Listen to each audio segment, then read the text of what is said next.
বাংলাদেশ জাতীয়তাবাদী দলের বিরুদ্ধে একটি গ্রুপ সুকৌশলে পরিকল্পিত উপায়ে নতুন করে মাঠে নেমেছে।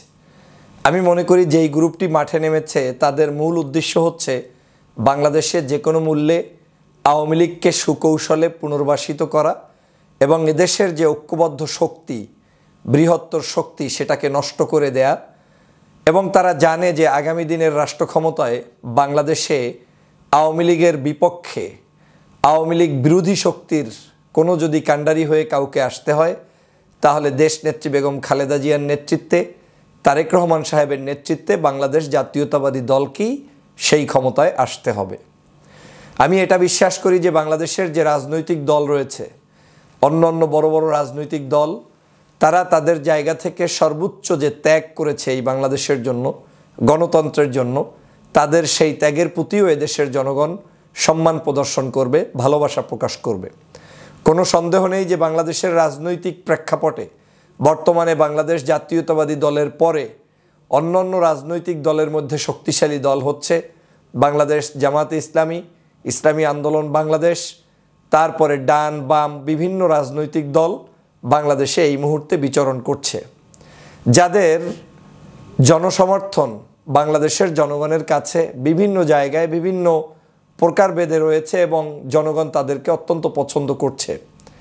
হেফাজতে ইসলামের একটি গ্রুপ বাংলাদেশে রয়েছে, তাদের মধ্যেও তাদের কেন্দ্রিক জনসমর্থন রয়েছে। আজ আমি যে কথাটা বলতে চাই যে বাংলাদেশ মূলত আগামীর যে সরকার হবে, সেই সরকার ব্যবস্থায় বাংলাদেশ জাতীয়তাবাদী দল সকলের এখন নজরের তালিকায়। ক্যামেরাটা এখন সবাই মিলে তাক করে আছে বিএনপির দিকে এবং সকলের একটা কাজ, যেহেতু বাংলাদেশে এই বিএনপিকে যদি কোনো অবস্থায় বিতর্কিত কেউ করতে পারে, তাহলেই আওয়ামী লীগকে পুনর্বাসন করতে সহজ। সে কারণে বুঝে হোক না বুঝে হোক বিভিন্ন জায়গা থেকে এবং পরিকল্পিতভাবে কিছু গোষ্ঠী বিএনপির বিরুদ্ধে নেমেছে। সেই গোষ্ঠীর মধ্যে কিছু কিছু ব্যক্তি আপনার এমনও আছেন যারা বিএনপির বিরুদ্ধে সরাসরি প্রোপাগান্ডায় রাস্তায় নেমে পড়েছেন। আমি বলছি না যে বাংলাদেশ জাতীয়তাবাদী দল একটা ধোয়া তুলসী পাতা, তার কোনো দোষ থাকবে না, তার কোনো অন্যায় নেই, না। আমি বলছি বাংলাদেশ জাতীয়তাবাদী দল বাংলাদেশের গণমানুষের দল, জনপ্রিয়তার শীর্ষের দল। এই দলটির মধ্যে ভুল আছে, ত্রুটি আছে, সেই ত্রুটিগুলোকে সংশোধন করার মানসিকতা এই দলের আছে এবং এই দলের নেতার রয়েছে।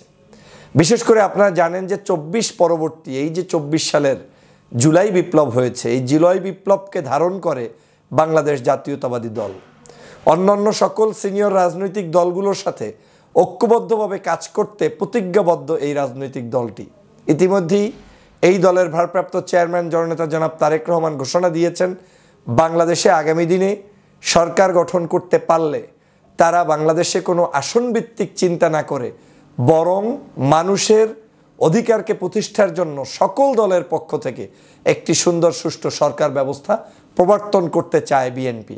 বিএনপির এই উদারতা আমার কাছে অত্যন্ত ভালো লেগেছে। 31 দফার যে কার্যক্রম শুরু হয়েছে, ইতিমধ্যে জননেতা জনাব তারেক রহমানের পক্ষ থেকে নির্দেশনা মোতাবেক সারা বাংলাদেশে এই 31 দফার ট্রেনিং চলছে।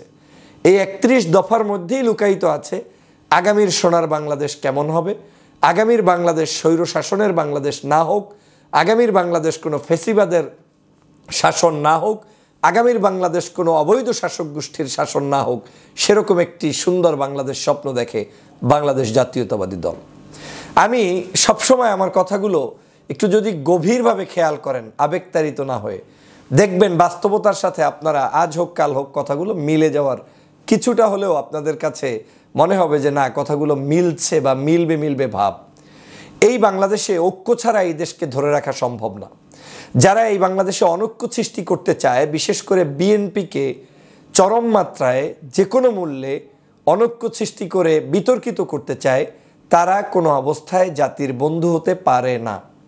আমি একসময় বাংলাদেশের নায়ক নায়িকা, গায়ক গায়িকা, শিল্পীদের বিরুদ্ধে একচেটিয়া কোনো এক ভদ্রলোকের ভিডিও দেখতাম।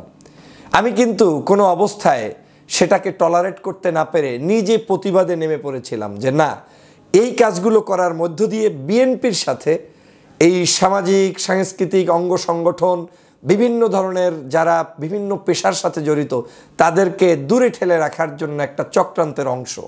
এর মধ্য দিয়ে দেখতে মনে হবে বিশাল উপকার। আলটিমেটলি বাংলাদেশ জাতীয়তাবাদী দল একটি উদার গণতান্ত্রিক দল। এই দলটার সাথে তাদের দূরত্ব তৈরি করার মধ্য দিয়ে একটা জনগোষ্ঠীকে, এই দলটাকে একটা কট্টরপন্থী কোনো একটা মেসেজ পৌঁছে দেওয়ার চক্রান্তে তারা লিপ্ত ছিল। আমি কিন্তু প্রতিবাদ করেছি।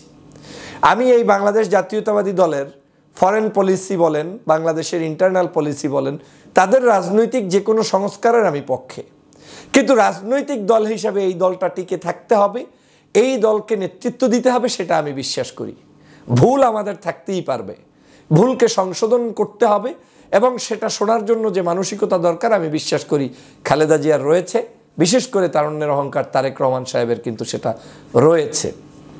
এক দল ইতিমধ্যে বুঝতে সক্ষম হয়েছে বিএনপি রাষ্ট্র ক্ষমতায় আসতে পারে। তো বিএনপি যেহেতু রাষ্ট্র ক্ষমতায় আসবে, তাহলে বিএনপির সমালোচনা করলে উপকার কি? উপকার আছে অনেকগুলো।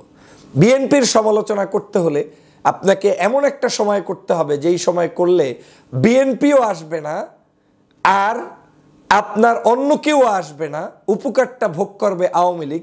এই ধরনের কনসেপ্ট নিয়ে কিছু কিছু ব্যক্তি কিন্তু ঘুরছে। যদি সেই কনসেপ্টের মধ্যে কেউ পরে ঘুরে থাকেন কিংবা সিরিজ আকারে বিএনপির বিরুদ্ধে মাঠে লেগে থাকেন, তাহলে বুঝতে হবে আপনি রাজনৈতিক টার্মস বুঝতেছেন না। বাংলাদেশের রাজনৈতিক একই আদর্শের জোট হওয়ার প্রয়োজন নেই, কিন্তু সহমর্মিতা, ঐক্যের বন্ধন এটা অত্যন্ত গুরুত্বপূর্ণ। যেমন গতকালকের রাওয়া ক্লাবে আপনারা দেখেছেন বিএনপির সাথে জামাতের আমিরের সাথে সাক্ষাৎ, খালেদা জিয়ার সাথে জামাতের আমির গিয়ে দেখা করে আসছেন। এটা হচ্ছে আজকের জাতির প্রত্যাশা। জাতি আশা করে যে এই দেশের সকল রাজনৈতিক নেতারা এক টেবিলে বসবে, এক টেবিলে খাবে। কিন্তু এর মানে এই নয় যে এই দলগুলো একই আদর্শ পোষণ করবে। দলগুলোকে টিকে থাকতে হবে। বিএনপিকে জামাতকে টিকিয়ে রাখতে হবে, জামাতকে বিএনপিকে টিকিয়ে রাখতে হবে। অন্যান্য রাজনৈতিক ছোট ছোট দলগুলোকেও, যারা আওয়ামী বিরোধী ঐক্যবদ্ধভাবে দেশের জন্য কাজ করেছে, প্রত্যেককে টিকিয়ে রেখে গণতান্ত্রিক স্পেস তৈরি করে ঐক্যমতের ভিত্তিতে দেশকে পরিচালনা করতে হবে। সেটা যদি করতে না পারি, তাহলে ব্যর্থ হবে বাংলাদেশ, ব্যর্থ হবে আগামীর স্বপ্ন। আমার কাছে কেন জানি মনে হচ্ছে, আপনি যদি সব কিছুতেই মনে করেন যে আপনি সেরা, তাহলে বুঝতে হবে এটা রং। সব পারা যায় না, মানুষ সব পারে না। আপনি যদি পরিকল্পিত উভয়ে, যখন দেখছেন কোনো ছাত্র আন্দোলনের ছাত্ররা বিপ্লবী হয়ে যাচ্ছে, আপনি ছাত্রদের বিরুদ্ধে লেগে অনৈক্য তৈরি করলেন, this is very bad signal. আপনি যখন দেখবেন কোনো একটি ছোট দল বড় হয়ে যাচ্ছে, সাথে সাথে তার বিরুদ্ধে কন্টেন্ট তৈরি করে দিলাম, এটা ব্যাড সিগন্যাল। তার মানে তাকে আমার স্তব্ধ করে দিতে হবে, কারণ অনৈক্য তৈরি করতে হবে। আপনি যখন দেখবেন ভালোভাবে জামাত ইসলামের উত্থান হচ্ছে, সাথে সাথে তার বিরুদ্ধে একটা কন্টেন্ট তৈরি করে দিতে হবে, তাহলে বুঝতে হবে এটাও ব্যাড সিগন্যাল, কারণ আপনি তাকে বন্ধ করে দিয়ে একটা অনৈক্য তৈরি করছেন। আবার আপনি যখন আবার বিএনপির উত্থান দেখে মনে করবেন যে বিএনপিকে এখন বাস দিতে পারলে উপকার হবে, সেটাও এক ধরনের আপনি এই অনৈক্য তৈরির মাঠ তৈরি করে দিচ্ছেন। তাহলে আমাদের কাজটা কি? আমাদের কাজ হচ্ছে, যারা আমাদের শুভাকাঙ্ক্ষী তাদের সবচেয়ে বড় দায়িত্ব হচ্ছে সমালোচনা সংশোধনের উদ্দেশ্যে, যেই সমালোচনার মধ্য দিয়ে দলটা উপকৃত হয় এবং দল শুধু না, দেশবাসী ঐক্যবদ্ধ হয়। কিন্তু এমন কিছু না করা যেটার মধ্য দিয়ে তৃপ্তি হয়, আনন্দ হয়, একরোখা কিছু প্রকাশ পায়, এবং আমার বিরুদ্ধে তাই আমি কিছু বললাম, সেটা হচ্ছে তাই কিছু একটা আমি করে দেখাতে পারছি, সেটা দিয়ে আলটিমেটলি বাংলাদেশের জনগণের কোনো স্বপ্ন বাস্তবায়িত হবে না। যখন জেনারেল ওয়াকারুজ্জামান সাহেবকে নিয়ে অনেকেই কথা বলেছে, আমি তাকে সাপোর্ট করে বাংলাদেশের, আমি মনে হয় কোনো ব্যক্তি যে প্রকাশ্যে তার পক্ষে অবস্থান নিয়েছি। কেন? আমার কাছে মনে হয়েছে জেনারেল ওয়াকারুজ্জামান না থাকলে এই 5ই আগস্টের স্বাধীনতার স্বাদ আমার হাতে উঠতো না, আপনার হাতে উঠতো না। আমি যখন দেখেছি এদেশে ছাত্র জনতার বিরুদ্ধে কেউ মাঠে নেমেছে, উপদেষ্টাদের বিরুদ্ধে অনবরত কথা বলা শুরু করেছে, আমি তখন কিন্তু উপদেষ্টাদের, ছাত্র জনতার, এই আপনার ডক্টর মোহাম্মদ ইউনূসের পক্ষেই থেকেছি। কেন? এরা আমাদের সরকার, এদেরকে টিকিয়ে রাখতে হবে। যদি সেটা না পারি, তাহলে আওয়ামী লীগই সাকসেস হবে। একই উপায়ে আমরা বাংলাদেশের বিভিন্ন ইস্যুতে যখন দেখেছি যে ইস্যুগুলো চলে যাচ্ছে আওয়ামী লীগের গোলে, আওয়ামী লীগের কোর্টে, সেখান থেকে কিন্তু আমি বের করে নিয়ে আসার চেষ্টা করেছি জাতীয় ঐক্যমতের জায়গায়। আজ বিএনপিকে এই দেশবাসীকে টিকিয়ে রেখে পাশে থেকে বিএনপি নামক সংগঠনকে সামনে নিয়েই রাষ্ট্র ক্ষমতার পরিচালনার স্বপ্ন দেখতে হবে। না হয় এই দেশে অনৈক্য সৃষ্টি হলে আওয়ামী লীগেরই বিশাল উপকার হবে। অতএব যারা রাজনৈতিক দর্শন বোঝেন তাদের কাজ হবে একটাই, ঐক্য কিভাবে ধরে রাখা যায়, ঐক্য কিভাবে প্রতিষ্ঠা করা যায়, ঐক্য নিয়ে কিভাবে মাঠে চলা যায়। আজকে আমাদেরকে প্রত্যেকটা জায়গায় খুবই সতর্কভাবে চলতে হবে। বাস্তব হয়েছে, আমি একসময় প্রেসিডেন্ট ভবনে যখন মানুষের মানে তার পদত্যাগের জন্য গিয়েছিলেন, আমি রাতের বেলা আহ্বান করে বলেছিলাম আপনারা ওখান থেকে চলে যান। হতে হলে কোনো কিছু আন্ডারস্ট্যান্ডিংয়ের ভিত্তিতে হতে হবে, হুট করে কোনো কিছু করতে যাওয়া যাবে না। আজ দেখেন এখন পর্যন্ত জাতীয় ঐক্যমত কিন্তু তৈরি হয়নি। তো ওদিন যদি কোনো একটা কিছু ঘটে যেত তাহলে আপনার এই দেশে যদি নতুন করে কোনো সামরিক শাসনও আসতো আপনি কিছু করতে পারতেন না। অতএব রাজনৈতিক জায়গায় আমাদেরকে দূরদর্শী সম্পন্ন চিন্তা যেমন রাখতে হবে, প্রেশার জায়গা থেকে আমাদেরকে প্রেশার যেমন করতে হবে, সরকারকে সংশোধনের উদ্দেশ্যে যেমন কথা বলতে হবে, বিএনপির কোনো পরিবর্তন করতে চাইলে সেটাও আমাদেরকে করতে হবে। কিন্তু উঠে পড়ে মাঠে লেগে বিএনপির ক্ষতি করে আপনি কাকে আনতে চাচ্ছেন বাংলাদেশে সেটা আপনাকে বুঝতে হবে, বলতে হবে, মানুষ সেটা জানতে হবে। মনে রাখবেন, বাংলাদেশের হাসিনার পরিবর্তনের জন্য আমরা সবাই ঐক্যবদ্ধ। হাসিনা থেকে মুক্ত হওয়ার জন্য বিএনপি, ছাত্র সমাজ, জামাত, হেফাজত, চরমনাই, ডান বাম, নায়ক নায়িকা, গায়ক গায়িকা, শিল্পী সবাই এক। এই ইস্যুতে আমাদের কোনো কম্প্রোমাইজ নাই। কিন্তু দেশ পরিচালনার জন্য আমার ভিন্ন থট থাকতেই পারে, আর একজনের ভিন্ন আদর্শ থাকতেই পারে। যারটা তাকে করতে দিন, আপনারটা আপনি করুন, আমারটা আমি করি। আমরা বাংলাদেশকে নিয়ে স্বপ্ন দেখি, বাংলাদেশকে এগিয়ে নিয়ে যাই। অসম্ভব কোনো জিনিসকে চিন্তা করে মাথার মধ্যে এনে কিংবা শত্রুতা তৈরি করে দিয়ে একে অপরের মধ্যে গোলপাক খাওয়ানোর মধ্য দিয়ে রাজনৈতিক কোনো সমাধান নেই। বরং ওয়ে দেখাতে হবে যে কোন ওয়েতে আপনার এই রাষ্ট্র সমাধান হচ্ছে, সুন্দর হচ্ছে।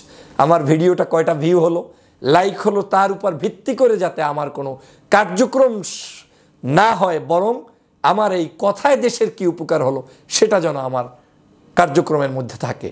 আশা করি আমার এই বক্তব্য থেকে আমার উদ্দেশ্য একটাই, আসুন ইউনিটি গঠন করি।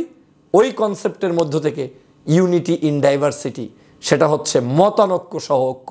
আমাদের মতানৈক্য থাকবে, বিভেদ থাকবে, কিন্তু ইস্যুতে আমরা এক। কোন ইস্যু? হাসিনা ইস্যুতে। ইস্যুতে আমরা এক। কোন ইস্যু? দেশের ইস্যু। ইস্যুতে আমরা এক। কোন ইস্যু? বাংলাদেশের মানুষের গণতন্ত্র রক্ষার ইস্যুতে আমরা এক।